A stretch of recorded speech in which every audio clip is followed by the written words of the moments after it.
Hello बच्चों, very good morning बेटा।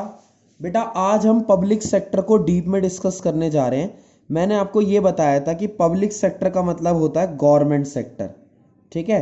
Private sector को मैंने आपको डीप में पढ़ा दिया है। आज मैं आपको बताने जा रहा हूँ कि जो गवर्नमेंट सेक्टर होता है यानी सरकारी सेक्टर होता है, वो जो उसकी फीचर्स हैं और उसका मीनिंग वो क्या है। मीनिंग तो देखो मैंने आपको बताया भी था, और मैंने आपको ये भी बताया था कि इसमें तीन आते हैं। डिपार्टमेंट अंडरटेकिंग, आता है, ठीक है। उसके बाद डिपार्टमेंट अंडरटेकिंग के अलावा पब्लिक कॉरपोरेशंस आता है, ठीक है। पब्लिक कॉरपोरेशंस आता है, और इसमें जो है वो एक और आता है बेटा जिसका नाम है गवर्नमेंट कंपनी। ये तीन इसके अंदर आते हैं अलग अलग। पहला डिपार्टमेंट अंडरटेकिंग मतलब डिपार्टमेंट्स ऑफ गवर्नमेंट, गवर्नमेंट के जो डिपार्टमेंट्स हैं वो होते हैं, ठीक है। पब्लिक कॉरपोरेशंस में क्या है, पब्लिक कॉरपोरेशन में जो किसी स्पेशल एक्ट के थ्रू बना होता है, वो स्पेशल एक्ट के थ्रू बना होता है, वो पब्लिक कॉरपोरेशन है। और गवर्नमेंट कंपनी ये है जिसमें 51% शेयर कैपिटल जो है वो गवर्नमेंट की होती है। ये मैंने आपको समझाया था लास्ट क्लास में भी, और प्राइवेट सेक्टर से पहले वाली जो क्लास थी उसमें मैंने आपको बात समझाई थी। आज मैं आपको बताता हूं कि फीचर्स क्या है प्राइवेट सेक्टर, पब्लिक सेक्टर की। जो पब्लिक सेक्टर है यानी सरकारी सेक्टर होता है, उसकी क्या नाम है, फीचर्स क्या है, ठीक है। सबसे पहली फीचर है स्टेट ओनरशिप। स्टेट ओनरशिप मतलब गवर्नमेंट की ओनरशिप। जो इसमें ओनरशिप चलती है वो चलती है बेटा गवर्नमेंट की। स्टेट ओनरशिप मतलब सरकारी क्या नाम है, स्टेट ओनरशिप होती है, सरकार की ओनरशिप होती है, ठीक है। दूसरा होता है स्टेट कंट्रोल। स्टेट कंट्रोल मतलब जिस स्टेट की वो एंटरप्राइज है, जिस स्टेट का वो डिपार्टमेंट अंडरटेकिंग है, जिस स्टेट की वो गवर्नमेंट कंपनी है, उस स्टेट का उस पर कंट्रोल रहता है, तो इसमें स्टेट कंट्रोल भी आता है। तीसरा होता है फाइनेंशियल फ्रीडम। एक बात बताओ, अब गवर्नमेंट के जो इनकम सोर्स हैं वो तो मल्टीपल हैं और वो काफी लार्ज अमाउंट में है। तो गवर्नमेंट के सोर्सेज और गवर्नमेंट जो इनकम कमाती है, गवर्नमेंट को के सेक्टर्स को तो हमेशा फाइनेंशियल फ्रीडम रहती है। फाइनेंशियल फ्रीडम कैसे, उन्हें मनी से रिलेटेड कोई भी प्रॉब्लम नहीं आती, यानी जो मनी से रिलेटेड इश्यूज है बेटा वो उनके सामने कभी भी नहीं आते। नेक्स्ट है बेटा सर्विस मोटिव। सर्विस मोटिव का मतलब क्या है कि जो सरकारी सेक्टर है उसका मोटिव हमेशा सर्विस का ही रहता है।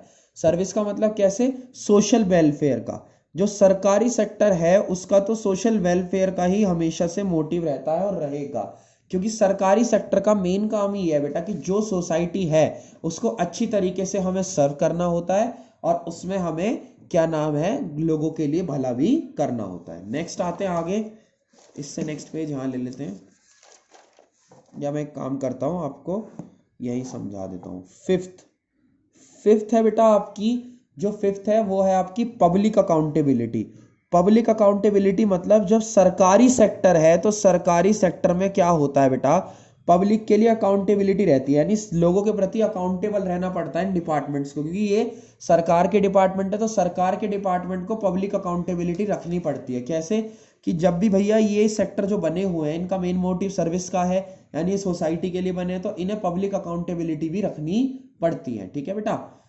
नेक्स्ट आता है सिक्स्थ जो है आपका, वो है bureaucracy, bureaucracy in management. Bureaucracy in management, इस बात का मतलब क्या है, ब्यूरोक्रेसी इन मैनेजमेंट का मतलब ये है बेटा कि ये जो डिपार्टमेंट्स हैं इसमें जो मैनेजमेंट चलता है वो गवर्नमेंट चलाती है, और गवर्नमेंट को हम ब्यूरोक्रेट कहते हैं। ब्यूरोक्रेट मतलब जो गवर्नमेंट का सिस्टम है, पॉलिटिकल सिस्टम है काम करने का, वो ब्यूरोक्रेटिक सिस्टम होता है। तो इसके अंदर क्या होता है, ब्यूरोक्रेसी चलती है, यानी मैनेजमेंट जो है वो सरकार के द्वारा रन किया जाता है, तो इसे हम ब्यूरोक्रेसी कहते हैं, ठीक है।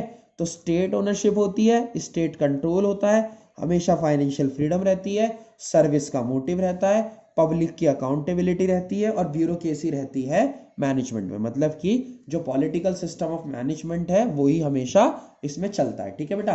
तो अभी तक हम क्या क्या कर चुके हैं, अभी तक हमने सबसे पहले तो जॉइंट वेंचर का मीनिंग पढ़ा है, जिसे आप जॉइंट सेक्टर भी कहते हो। ट्रिपल पी पढ़ा है, मैंने बताया था कि पब्लिक सेक्टर प्रोजेक्ट्स में प्राइवेट सेक्टर भी अपना छोटा मोटा रोल प्ले करते हैं, सेकेंडरी।